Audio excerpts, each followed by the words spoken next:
நான் அதை நம்புகிறேன். சிஆர்சி ராயல் ஃபேமிலியில் இது நடக்கும். நம்புகிறவங்களுக்கு நடக்கும்,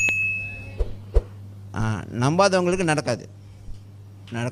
நிச்சயமாக நடக்காது. ஏன்னா ஆண்டவர் விசுவாசம் இல்லாத சந்ததிக்கு என்னது, விசுவாசம் இல்லாத சந்ததிக்கு செய்ய மாட்டார். விசுவாசம் இல்லாதவர்களுக்கு செய்ய மாட்டார். பேதுருக்கு விசுவாசம் இருந்தனால்தான் தண்ணி மேலே நடக்கிறதுக்கு ஆண்டவர் அனுமதி கொடுத்தாரு.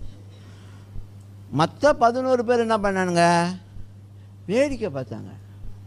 ஏன் வேடிக்கை பார்த்தாங்க? விசுவாசம் இல்லை. சரி, அவன் தான் இறங்கினான, பேதுரு தான் இறங்குறாங்களே, நம்மளும் இறங்குவோம், வாங்க எல்லாரும் தொடர்ச்சியாக இறங்குவோம் அப்படின்னு சொல்லி யாருமே யோசிக்கலை. அப்போ விசுவாசம் உள்ளவர்களுக்கு மட்டும்தான் தேவன் செய்வார். விசுவாசம் இல்லாதவர்களுக்கு நிச்சயமாக செய்ய மாட்டார்.